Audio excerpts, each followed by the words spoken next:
Bamboo biryani ಬಗ್ಗೆ ಕೇಳಿರ್ತೀರಾ, ತಿಂದಿರ್ತೀರಾ. ಆದ್ರೆ bamboo shoots ಅಂದ್ರೆ ಕಳಲೆ ತಿಂದ್ರೆ ಹೈ ಕೊಲೆಸ್ಟ್ರಾಲ್ ಅನ್ನ ಕಂಟ್ರೋಲ್ ಮಾಡಬಹುದು ಅಂತ ನಿಮಗೆ ಗೊತ್ತಾ? ನೀವು ಮಲೆನಾಡವರಾಗಿದ್ರೆ ಇಷ್ಟೊತ್ತಿಗೆ ಕಳಲೆದು ಎಷ್ಟೆಲ್ಲ ಅಡಿಗೆ ಮಾಡಿರ್ತೀರಿ ಅಲ್ವಾ? ಇದು ಬರೀ ಅಡಿಗೆಗಷ್ಟೇ ಅಲ್ಲ, ಈಗ ವಿಜ್ಞಾನಿಗಳು ಕೂಡ ಇದನ್ನ ಶುಗರ್ ಹಾಗೆ ಹೈ ಕೊಲೆಸ್ಟ್ರಾಲ್ ಅನ್ನ ಕಂಟ್ರೋಲ್ ಮಾಡುವಂತ ಒಂದು ಪವರ್ಫುಲ್ ಸೂಪರ್ ಫುಡ್ ಅಂತ ಒಪ್ಕೊಂಡಿದ್ದಾರೆ. ಕಳಲೆನ ಹೇಗೆ ತಿನ್ನೋದ್ರಿಂದಾಗಿ ಫುಲ್ ಬೆನಿಫಿಟ್ ಅನ್ನ ಪಡ್ಕೊಳ್ಬಹುದು ಅಂತ ತಿಳ್ಕೊಳ್ಳೋದಕ್ಕೆ ಈ ವಿಡಿಯೋನ ಕೊನೆವರೆಗೆ ನೋಡಿ. ಡಾಕ್ಟರ್ ರಜೀನಾ ಶಾಯಿನ್ ಅವರು ಹೇಳೋ ಪ್ರಕಾರ ಕಳಲೆಯಲ್ಲಿ ಸಮೃದ್ಧವಾಗಿರುವಂತಹ ಪ್ರಿಬಯೋಟಿಕ್ ಫೈಬರ್ ಇದೆ. ಇದು ನಮ್ಮ ಹೊಟ್ಟೆಯಲ್ಲಿರುವಂತಹ ಒಳ್ಳೆ ಬ್ಯಾಕ್ಟೀರಿಯಾಗಳನ್ನ ರಕ್ಷಿಸುತ್ತೆ, ಹಾಗೆ ಮೆಟಬಾಲಿಸಂ ಹಾಗೆ ರೋಗ ನಿರೋಧಕ ಶಕ್ತಿಯನ್ನ ಬೂಸ್ಟ್ ಮಾಡುತ್ತೆ.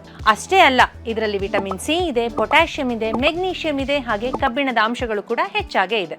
ಮೆಟಬಾಲಿಸಂ ಶಕ್ತಿಯನ್ನ ಹಾಗೆ ರೋಗ ನಿರೋಧಕ ಶಕ್ತಿಯನ್ನ ಹೆಚ್ಚಿಗೆ ಮಾಡುತ್ತೆ. ಇದರಲ್ಲಿರುವಂತಹ ಫೈಬರ್ ಅಂಶ ರಕ್ತದಲ್ಲಿರುವಂತಹ ಗ್ಲೂಕೋಸ್ ಹೀರುವಿಕೆಯನ್ನ ಕಡಿಮೆ ಮಾಡುತ್ತೆ, ಹಾಗೆ ಇನ್ಸುಲಿನ್ ಸೂಕ್ಷ್ಮತೆಯನ್ನ ಹೆಚ್ಚಿಸುತ್ತೆ, ಜೊತೆಗೆ ಶುಗರ್ ಲೆವೆಲ್ ಅನ್ನ ನಿಯಂತ್ರಣದಲ್ಲಿ ಇಡುತ್ತೆ. ಹಾಗೆ ಇದು ಕರಳಿನ ಆರೋಗ್ಯವನ್ನ ಸುಧಾರಿಸಿ ಕೆಟ್ಟ ಕೊಲೆಸ್ಟ್ರಾಲ್ ಅನ್ನ ಕಡಿಮೆ ಮಾಡುತ್ತೆ, ಅಂದ್ರೆ LDL ಹಾಗೆ ಟ್ರೈಗ್ಲಿಸರೈಡ್ ಅನ್ನ ಕಡಿಮೆ ಮಾಡೋದಕ್ಕೆ ಸಹಾಯ ಮಾಡುತ್ತೆ. ಆದ್ರೆ ನಮ್ಮ ಆಹಾರದಲ್ಲಿ ಕಳಲೆಯನ್ನ ಹೇಗೆ ಬಳಸಬಹುದು ಗೊತ್ತಾ? ಕಳಲೆ ಉಪ್ಪಿನಕಾಯಿ ಮಾಡಬಹುದು, ಇದು ಜೀರ್ಣಕ್ರಿಯೆಗೆ ತುಂಬಾ ಒಳ್ಳೆಯದು. ಕಳಲೆ ಸಾಂಬಾರನ್ನ ಮಾಡಬಹುದು, ಪಲ್ಯ ಕೂಡ ಮಾಡಬಹುದು. ಆದ್ರೆ ನೆನಪಿಡಿ, ಇದನ್ನ ಅತಿಯಾಗಿ ಬೇಯಿಸಿ ಮೆತ್ತಗೆ ಮಾಡಬೇಡಿ. ಇನ್ನು ಎಳೆ ಕಳಲೆಯನ್ನ ಸಲಾಡ್ ಆಗಿ ಕೂಡ ಮಾಡಿ ಅದಕ್ಕೆ ನಿಂಬೆ ರಸ ಸೇರಿಸಿ ಕೂಡ ತಿನ್ನಬಹುದು. ಆದ್ರೆ ಮುಖ್ಯವಾಗಿರುವಂತಹ ಎಚ್ಚರಿಕೆ ಇಲ್ಲಿದೆ: ಕಳಲೆಯನ್ನ ನೇರವಾಗಿ ಅಥವಾ ಹಸಿಯಾಗಿ ಅತಿಯಾಗಿ ಕೂಡ ತಿನ್ನಬಾರ್ದು. ಇದರಲ್ಲಿ ಕೆಲವು ಟಾಕ್ಸಿಕ್ ಅಂಶಗಳು ಇರುತ್ತೆ. ಇದು ಥೈರಾಯ್ಡ್ ಮತ್ತೆ ಹಾರ್ಮೋನ್ ಸಮಸ್ಯೆಗಳನ್ನ ಉಂಟು ಮಾಡಬಹುದು.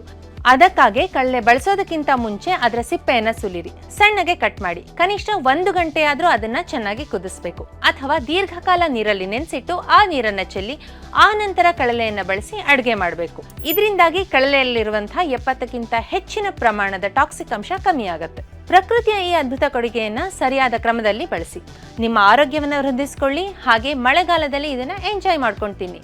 ಈ ರೀತಿಯ ಹೆಚ್ಚಿನ ಮಾಹಿತಿಗಾಗಿ ನಮ್ಮ ಯೂಟ್ಯೂಬ್ ಚಾನೆಲ್ನ ಸಬ್ಸ್ಕ್ರೈಬ್ ಮಾಡಿ, ಹಾಗೆ ಲೇಖನಗಳನ್ನು ಓದೋದಕ್ಕಾಗಿ ಹ್ಯಾಪಿ ಹೆಲ್ತ್ ಕನ್ನಡ ವೆಬ್ಸೈಟ್ ಅನ್ನ ನೋಡಿ.